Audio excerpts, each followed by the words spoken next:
sou Maíra Pobel, professora de História. E a gente vai ver agora, aqui no Explicador Virtual, continuar a ver sobre a República Oligárquica e um pouquinho dos movimentos sociais rurais. Agora, sobre a Guerra do Contestado. Bom, a Guerra do Contestado, que aconteceu entre 1912 e 1916. Primeira coisa, aonde é contestado? Situado entre os rios Uruguai, Iguaçu e Negro e a fronteira da Argentina, a região do contestado era disputada por Santa Catarina e Paraná por causa da rica floresta existente e da extensa plantação de erva mate. Então, olha só, olha aqui o mapa. Essa região que está com risquinho é a região do contestado. Então, aqui, está perto do Paraná, Rio Grande do Sul, com a fronteira da Argentina. Isso aqui que é a região do contestado. A área atraiu grandes companhias que expulsavam os poceiros locais. A situação agravou-se com a construção de um trecho da estrada de ferro São Paulo, Rio Grande do Sul. Aqui no mapa, ó, é essa estradinha aqui. Então vamos lá. A gente tem contestado, que é essa região. Ela já era disputada por ter plantação de erva mate e ainda ter uma rica floresta, ainda ter, né, um grande espaço verde. Essa situação fica pior quando vão construir essa ferrovia aqui. Para construir essa ferrovia, vocês tinham que expulsar os poceiros. Quem são os poceiros? São aqueles que constroem suas casas sem ter a documentação legítima, né? Sem ter, de fato, posse sobre aquela terra. Então, o nome poceiros é porque eles vão se instalam numa terra da qual eles não têm a posse definitiva, a posse legal. Então, essa daqui, ó, é uma foto dessa ferrovia que ia ser construída passando pela região do contestado.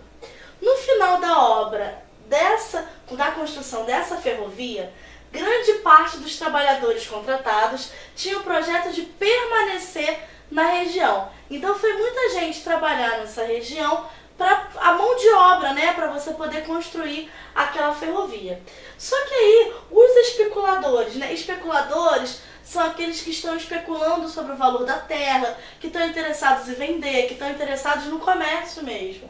E grandes companhias madeireiras exigiram a saída imediata deles, impedindo de ocupar os trechos próximos à ferrovia.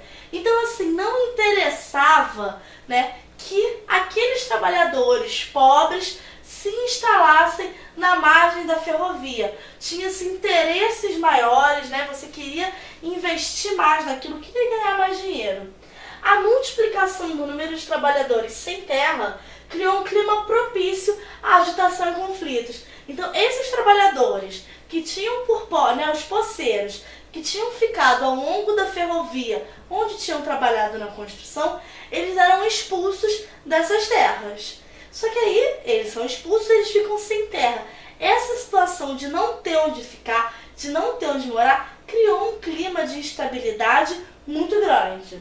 Nesse contexto, surgiu Miguel Lucena Boaventura, ex-soldado do exército, que se fazia chamar de Monge José Maria. Aqui a gente tem mais um movimento ligado à questão do messianismo, à questão da religiosidade local e de um líder que se põe à frente, né, com seus seguidores, seja só por motivos religiosos, mas também a questão política, a questão econômica.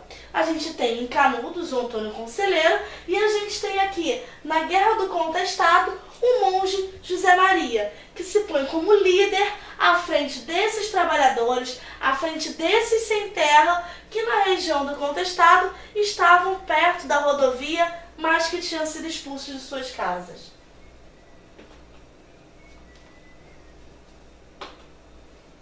Nessa época, as regiões mais pobres do Brasil era terreno fértil para o aparecimento de lideranças religiosas de caráter messiânico. Essa daqui, né, é a foto do monge.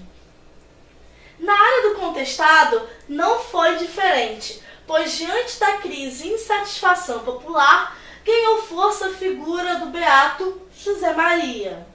Esse pregava a criação de um mundo novo, regido pelas leis de Deus, onde todos viveriam em paz, com prosperidade, justiça e terras para trabalhar. José Maria conseguiu reunir milhares de seguidores, principalmente dos camponeses sem terras. Então, o José Maria ele era um beato e curandeiro, né, conhecido como monge, que ajudava os caboclos e pregava uma sociedade igualitária. Seu propósito era resistir aos que pretendiam expulsar a população, que seguia o líder confiante na promessa de justiça divina. Então você tem um monte de trabalhador em situação de miséria, de fome, que não tem aonde morar, são sem terras, e você tem à frente deles um líder, né, que promete, na verdade, a justiça divina e a resistência contra aquelas condições severas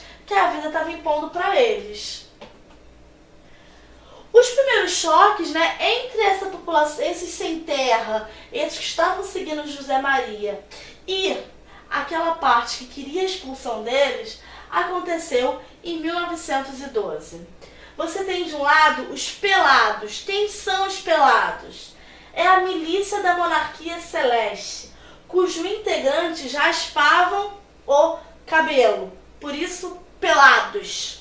Do outro lado, você tinha os peludos, que eram jagunços contratados pelas empresas, policiais e soldados do exército, né? Eram pelados, que eram aqueles que estavam, era resistência, que estavam lutando contra a expulsão daquelas terras, e do outro você tem os peludos, que são aqueles que querem de fato expulsar essa população da terra.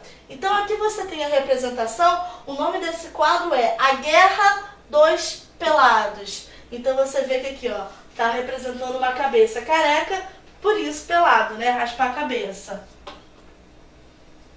A Guerra dos Jagunços, essa guerra também ficou conhecida como Guerra dos Jagunços. Por que Guerra dos Jagunços? Porque era muito uma guerra de pessoas enviadas pelas empresas ou pela polícia para poder defender os interesses das empresas que estavam ali instaladas, né? Eram jagunços. A Guerra dos Jagunços, como o conflito foi conhecido pelos caboclos, ou dos fanáticos na designação dos militares. Então você vê, se você vê pelo lado, né, dos caboclos, daqueles que estavam querendo resistir, daqueles que estavam permanecendo ali, foi conhecido como Guerra dos Jagunços. Jagunços, aqueles que querem expulsá-los. Agora, do outro lado, aqueles que estão querendo expulsar os caboclos, ficam conhecidos como Guerra dos Fanáticos. Por quê? Porque eram os seguidores, eram conhecidos como fanáticos religiosos. E aí aqui você tem uma representação, né, dessa questão da luta armada entre pelados e peludos. E aí, como é que acaba? O que acontece nessa guerra?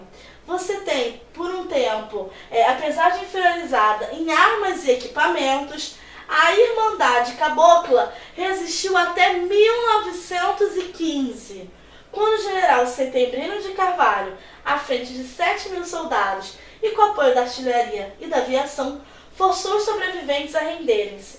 A Guerra dos Pelados estendeu-se por mais de 250.000 km² e matou cerca de 6.000 pessoas. E aí, essa foto aqui já tem uma foto do final dessa guerra, é a rendição dos pelados ao exército, entre eles o chefe alemãozinho, que é o de paletó, e as virgens que incorporavam São José Maria nos redutos. Entra muito a questão do misticismo mesmo, da crendice, da cultura local, da religiosidade local, que permeou também essa guerra. A Guerra do Contestado, assim como foi a Guerra de Canudos.